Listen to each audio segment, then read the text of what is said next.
जो है वो जिस तरह से 3 से 4 बार अपना दल से चुनाव लड़ चुके हैं, एक बार चुनाव जीत भी चुके हैं, तो क्या वही एहसास मुलाकात के सहारे कोई सियासी माहौल भी तैयार किया जा रहा है? क्योंकि एक ही वक्त पे जो पल्लवी पटेल का मिलना, फिर सपा जो विधायक है जो आर.के. 2027 में उत्तर प्रदेश में विधानसभा चुनाव होने जा रहा है। इससे पहले अपना दल कमेरावादी प्रमुख पल्लवी पटेल मुलाकात अतीक अहमद के बेटे से करती है। अतीक अहमद के परिवार वालों से मुलाकात करती है और मुलाकात के बाद खुले तौर पर मीडिया के सामने कहती है कि राजनीतिक एंगल देने की कोई भी कोशिश ना करे। लेकिन सवाल ये उठता है कि जब चुनाव नजदीक हैं और आपकी पार्टी का लगाव या कहें कि जो जुड़ाव है वो अतीक अहमद के साथ रह चुका है, तो फिर क्यों ना इसे चुनाव से जोड़कर देखा जाए। हाल ही में एक बड़ा हादसा होता है और अतीक अहमद के सबसे छोटे बेटे अबान अहमद का निधन हो जाता है, देहांत हो जाता है, इंतकाल हो जाता है। और इसके बाद देखा जाए तो अतीक अहमद के परिवार वालों से पल्लवी पटेल की मुलाकात के ये मायने निकाले जा रहे हैं कि क्या चुनाव में इस परिवार से किसी बड़े चेहरे को टिकट दिया जा सकता है। अब ऐसे में अतीक अहमद के 5 बेटे हैं। इन 5 बेटों में 2 बेटों की मौत हो जाती है, देहांत हो जाता है उनका। और वहीं अगर बात करें तो उमर अहमद और अली अहमद जो 2 बड़े बेटे हैं वो जेल में बंद हैं।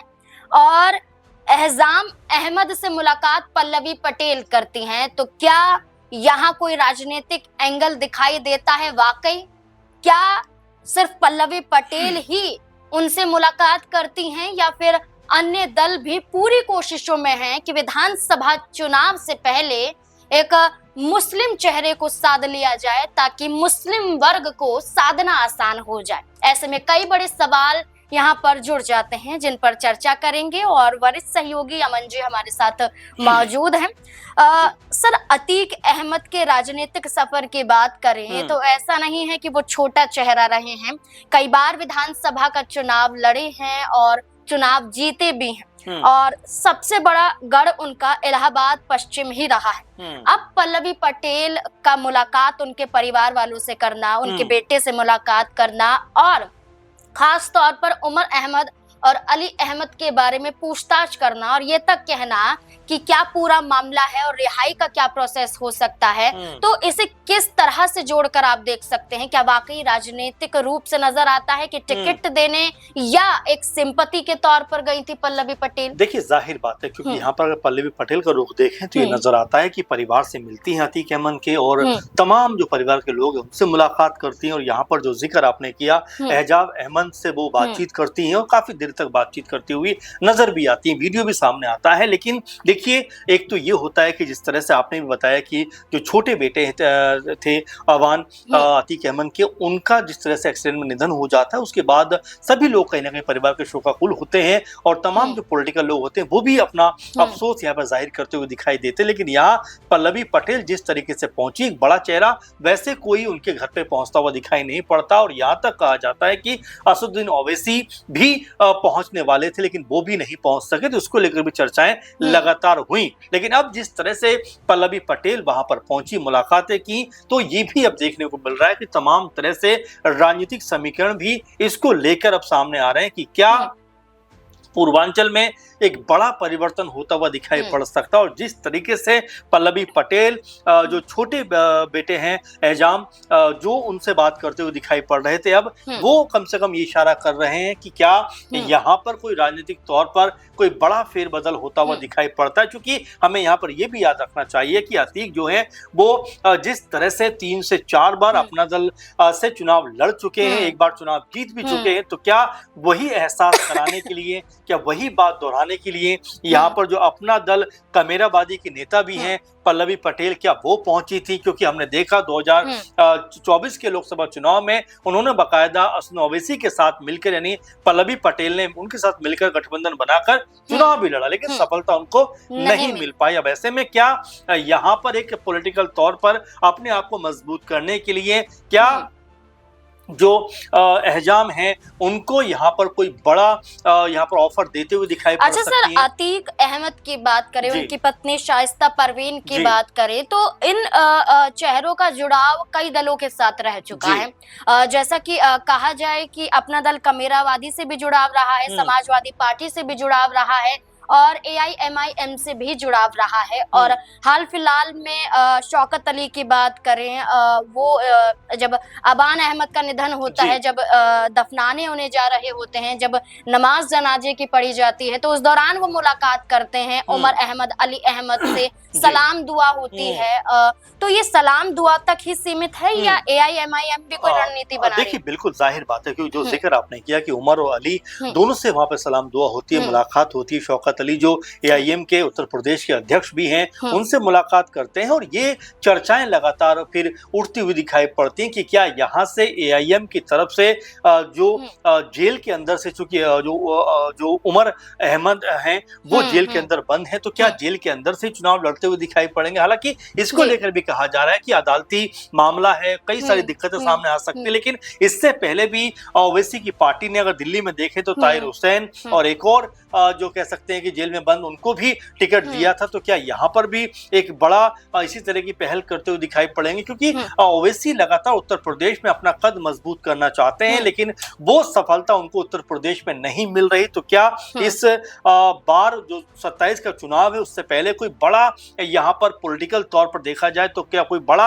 यहाँ पर जो चेहरे हैं उनको अपने साथ जोड़ने का प्रयास करते हुए दिखाई पड़ सकते हैं? क्योंकि जिस तरह से आपने भी कहा कि जो अतीक अहमद की पत्नी शाइस्ता परवीन वो AIM में शामिल थी और चुनाव भी लड़ने वाली थी, लेकिन वो चुनाव नहीं लड़ी। लेकिन ये माना जा रहा है कि जिस तरह से वो AIM में शामिल रही हैं, अब हो सकता है उमर भी AIM की तरफ से चुनाव लड़ते हुए दिखाई पड़े। हालांकि अभी कानूनी मामला है, अभी जो है जेल के अंदर बंद है, तो क्या उनके ऊपर दाव लगाएंगे या फिर जो एक और बेटे जो बाहर है, फिलहाल अभी छोटे हैं एहजाम, उनके ऊपर यहाँ पर दाव लगाते हुए दिखाई देंगे। तो फिलहाल अभी कई सारी कयासबाजियां चल रही हैं, लेकिन ये भी देखने वाली बात है कि देखिए उत्तर प्रदेश को राजनीति का जो गढ़ कहा जाता है वो इसीलिए कहा जाता है कि यहाँ पर हर दल जो है वो अपनी उपस्थिति दर्ज कराना चाहता है। हर एक दल जो है वो इक्का दुक्का विधायक चाहे छोटे लेवल का हो वो कहीं ना कहीं हासिल करना चाहता है। और यहाँ पर ओवैसी जब से बिहार में 5 विधानसभा सीटें जीते हैं, इसके अलावा जो महाराष्ट्र में, मुंबई में बेहतर प्रदर्शन किया है, उसकी बिना पर उनको ऐसा लगता है कि उत्तर प्रदेश में वो भी अपने लिए संभावना खोज सकते हैं। तो क्या ऐसे में उमर का नाम आगे आ सकता है, इसको लेकर चर्चाएं जोरों पर है। लेकिन सर बीजेपी इन्हीं चेहरों की वजह से एक ऐसा एंगल सेट करने की कोशिश करती है पूरे उत्तर प्रदेश में कि हम ऐसे माफियाओं से बचते हैं, हम इन लोगों के घरों पर बुलडोजर चला देते हैं जो लोगों के घरों को उजाड़ते हैं। अब AIMM की बात करें या फिर अपना दल कमेरावादी की बात करें या फिर समाजवादी पार्टी की बात करें, क्योंकि उनकी पार्टी के भी विधायक मुलाकात करने जाते हैं। आप एक ऐसे परिवार से मुलाकात करने जा रहे हैं, फिर कहते हैं राजनीतिक एंगल नहीं देंगे। वहीं दूसरी तरफ आजम खान को लेकर उत्तर प्रदेश के मुख्यमंत्री योगी आदित्यनाथ कैसा ऐलान करते हुए नजर आते हैं मंच से।